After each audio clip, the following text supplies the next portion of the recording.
ask consent to end the quorum call. Without objection. I hope I am overwary, but if I am not, there is, even now, something of ill omen amongst us.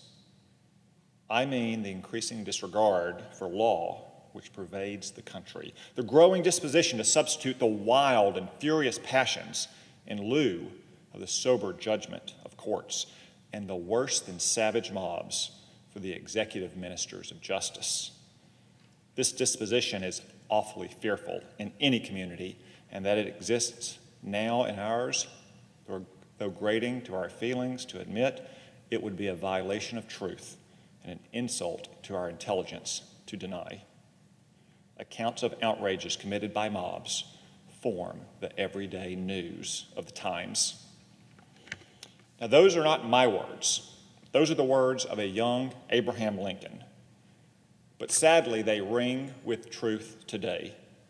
In recent weeks, violent mobs have roamed our streets, defacing and tearing down statues and monuments, in most cases with neither resistance from the police nor legal consequences. On Friday, a mob tore down another statue just a few blocks from here. The police stood idly by and watched as rioters toppled it and set it on fire. One can only assume they were ordered not to intervene by Washington's left-wing mayor. But here's the thing. Steps were already underway to move that statue lawfully. Washington's delegate in Congress had legislation to that effect. But mobs don't care to negotiate, only to destroy.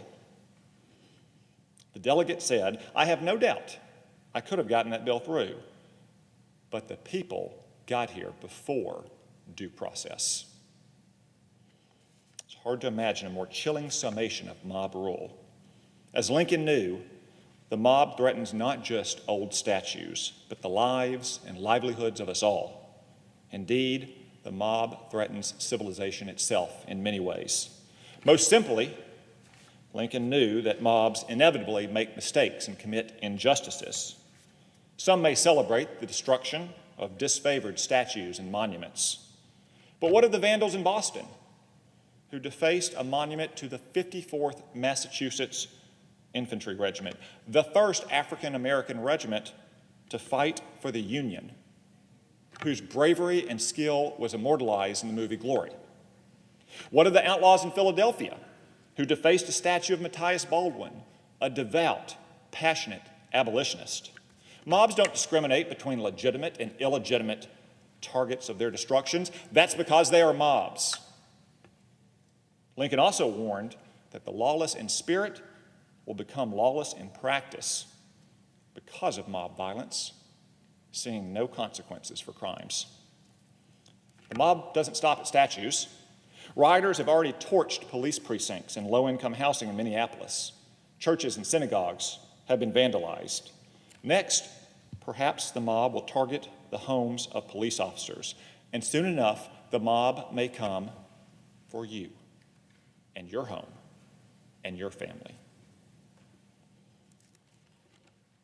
As the mob expands its power, Lincoln cautioned that good citizens, seeing their property destroyed, their families insulted, their lives endangered, their persons injured, and seeing nothing in prospect that forebodes a change for the better, become tired of and disgusted with a government that offers them no protection. Mob rule can only serve to demoralize our people and shake their faith in our government and our way of life. As the mob rises, civilization recedes. Finally, Lincoln observed that by operation of this mobocratic spirit, which all must admit is now abroad in the land, the strongest bulwark of any government, and particularly of those constituted like ours, may effectually be broken down and destroyed.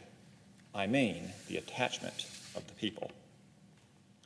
The final victim of mob rule is the very spirit of civic-minded patriotism that's necessary to preserve our republic.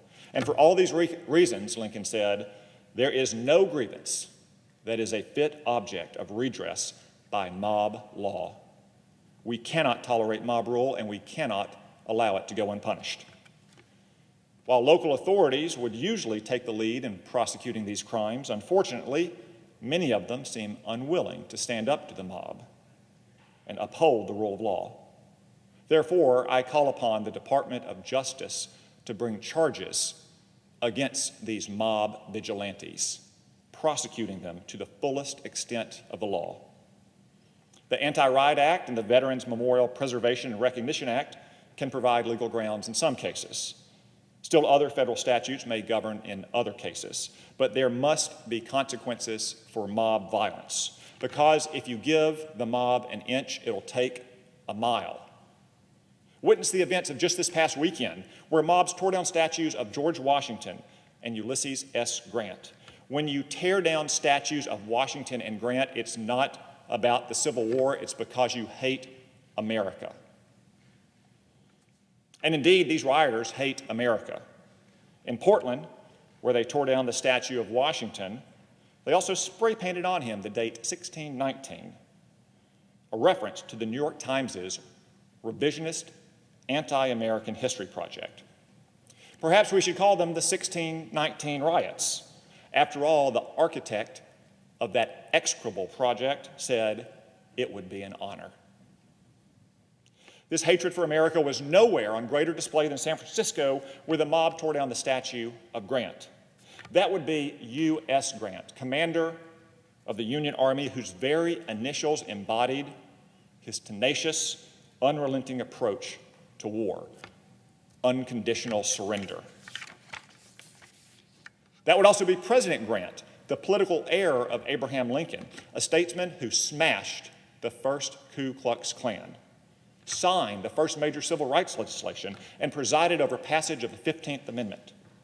In one famous instance, President Grant sent in the troops to disperse a white mob in New Orleans that was terrorizing the city's black and Republican residents, and had deposed the state's lawful governor. Grant had zero tolerance for mob rule.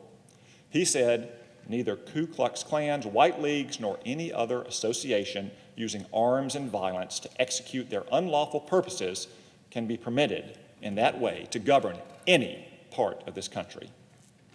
This was a man whom the great Frederick Douglass eulogized as too broad for prejudice, too humane to despise the humblest, too great to be small at any point. Yet the mob still came for Grant. Some people have been asking, where is the line? I say, this is the line between mob rule and the rule of law. And since I began by quoting Lincoln, let me conclude by borrowing from Grant, who wrote during the Battle of Spotsylvania, I propose to fight it out on this line if it takes all summer. And I'll fight it out on this line if it takes a lot longer than that. Mr. President, I yield the floor. And I note the absence of a quorum. Clerk will call the roll. Mr. Alexander.